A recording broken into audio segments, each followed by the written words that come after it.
The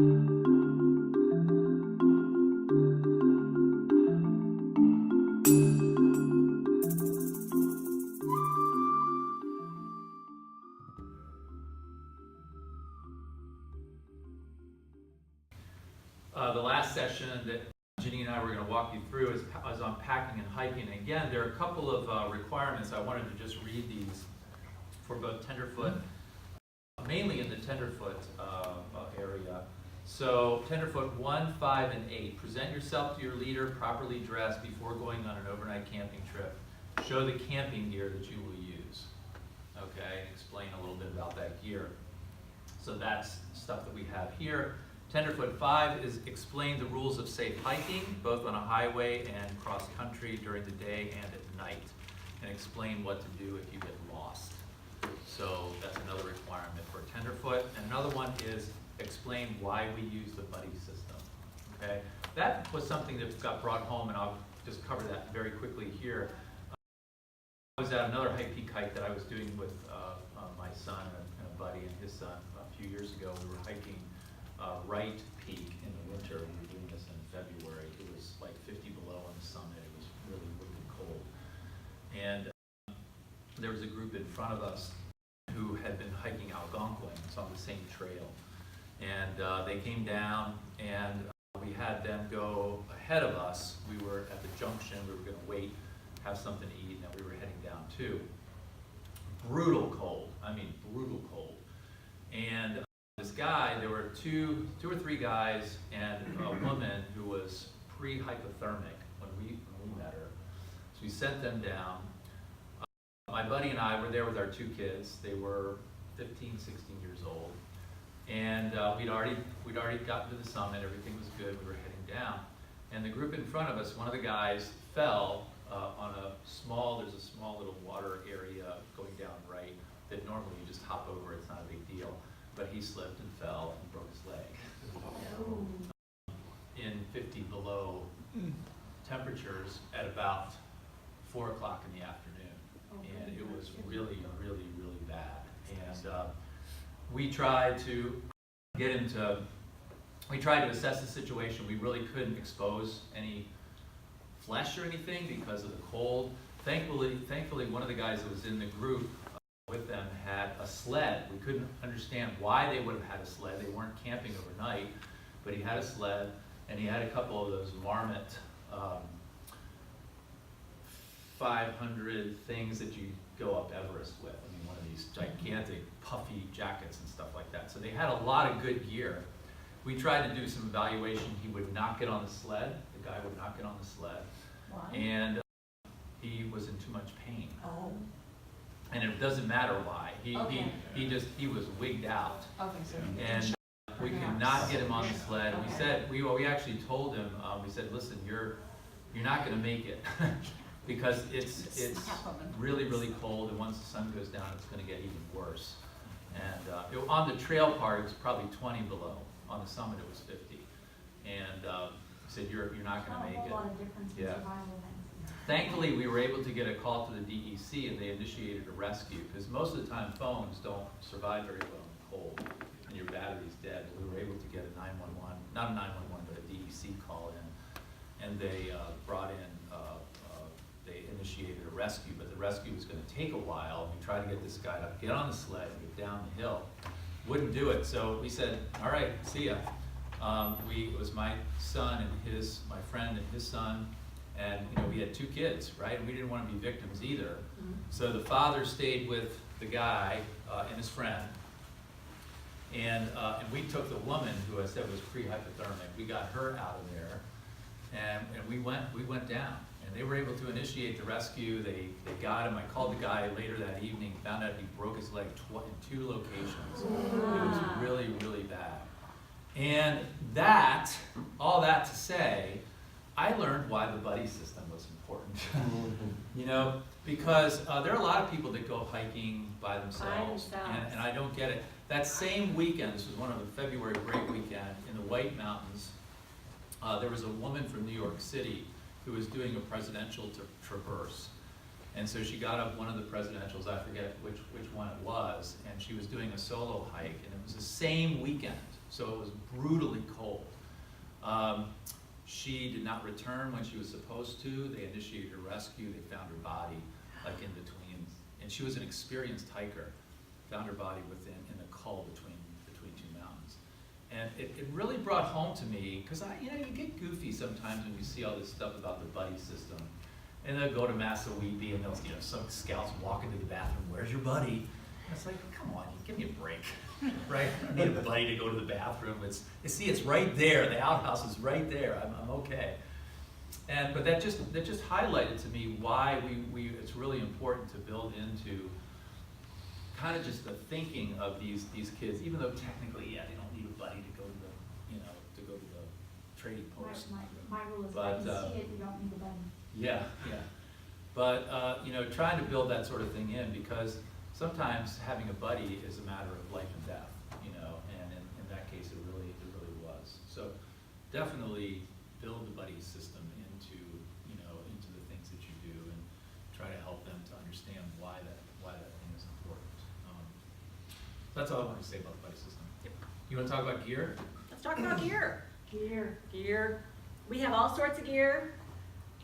Some is cheap gear, some is not. But basically what we want to do with this one is we could just kind of mill around, talk about why we have certain things on the tables. They give you some ideas of why we've chosen the things on the tables to highlight today. It's not to say that we say, I like this stove and no other stove. It's just different ways of, an opportunity for you to see different stuff and why we use it. Yeah. That's really what it is for. I mean, great example is, you've seen these in the Scout store.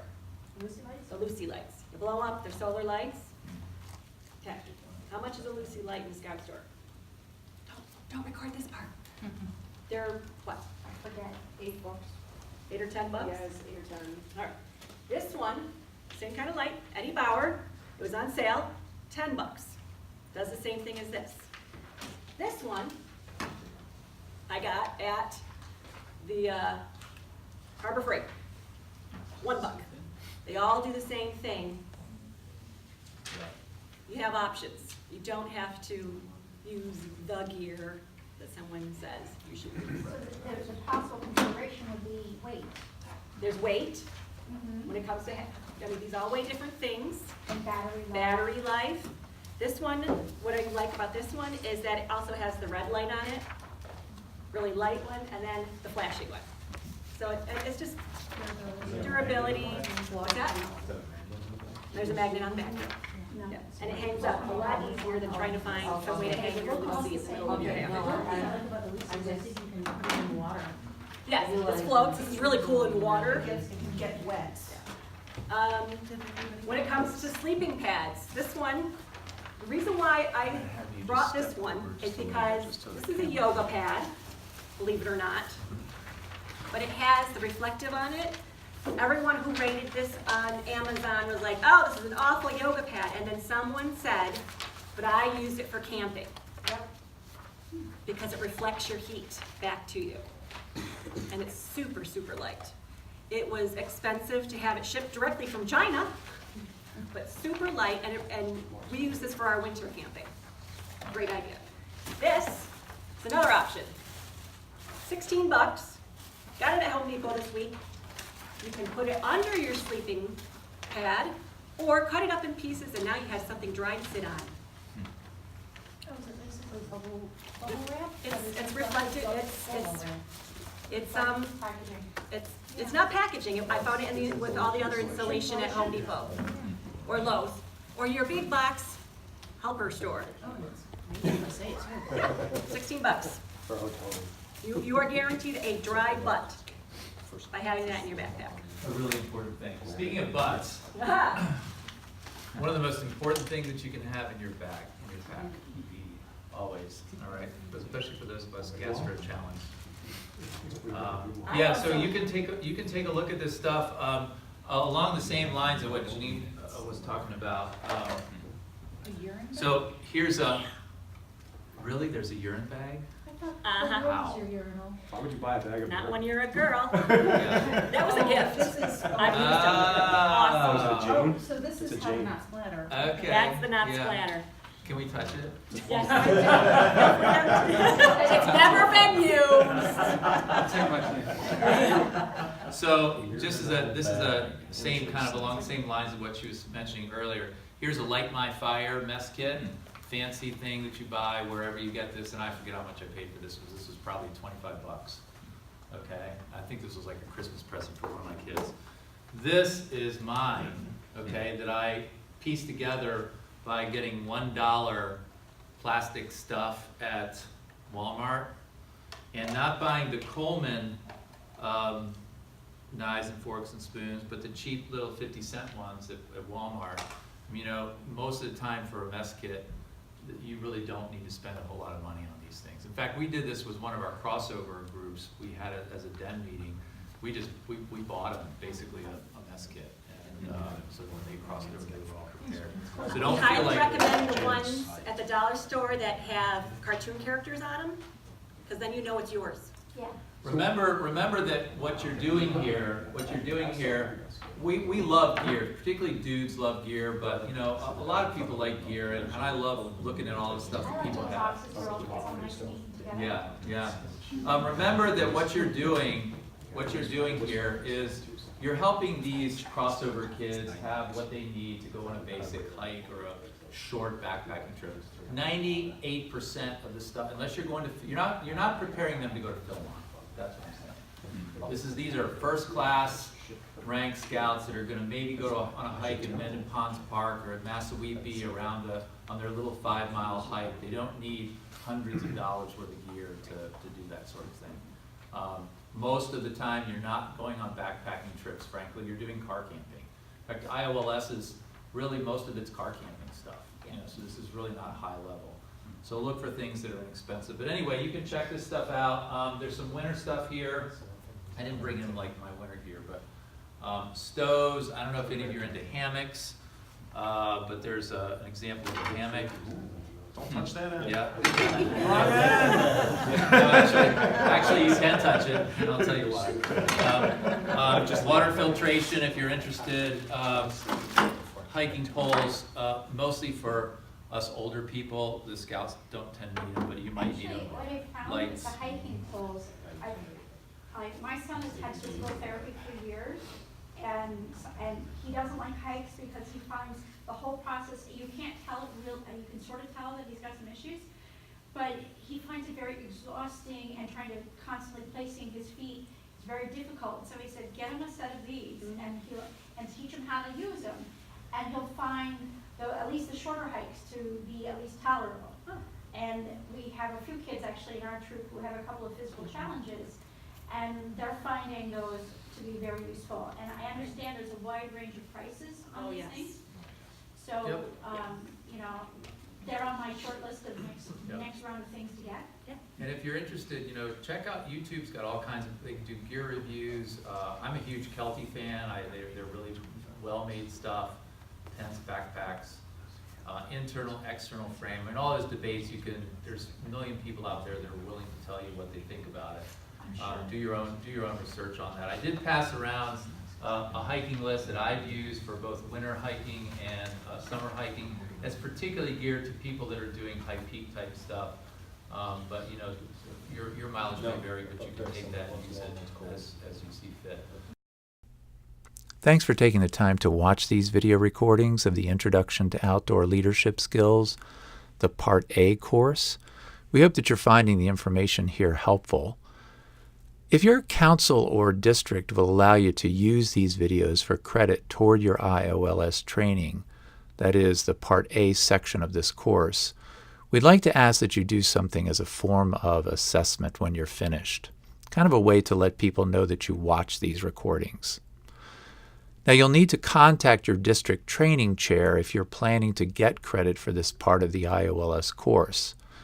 And if you need help identifying your training chair and their contact information, just reach out to your local council and they should be able to put you in touch with the appropriate person.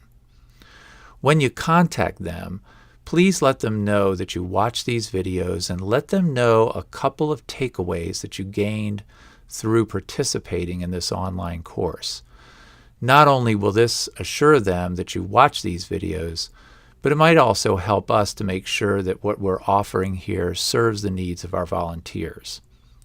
Thanks so much for taking the time to watch these recordings and for volunteering to serve our youth in the Scouting program. But yeah, just check this stuff out. Ask us if you have any questions. Come on and take a look at it, and you know. Okay. I have a question. Yeah. I'm always curious, people's about how they carry water where they like Yeah, I have several of them. I'll finish? Okay. All right, so let's, folks, let's pull it together here for just a second. So hopefully you got a chance to see some of the ideas out there about, you know, basic footwear and clothing and gear and all that kind of stuff.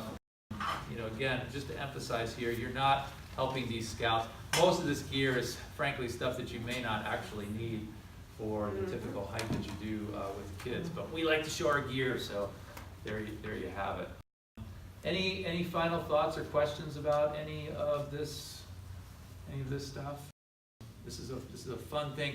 Some of these gear items, you know, you may want to purchase as a unit. You know, stoves or you know, things like that. You may want to have that stuff as a unit, depending on what your expenses are. But most of this stuff is relatively inexpensive, and it's kind of fun. All right, so I think we are officially finished. I hope you got a little something, your $5 out of this. What we need to do before, let's go back over on this side. Teresa, do you have any closing words? Nice seeing you. No? Nope, that's it. I'm zooming in on you. Good night. And have a pleasant, And have a pleasant drive home. there you go.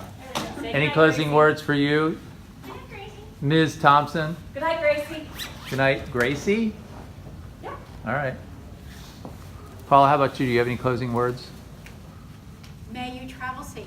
Okay, may the force be with you. All right.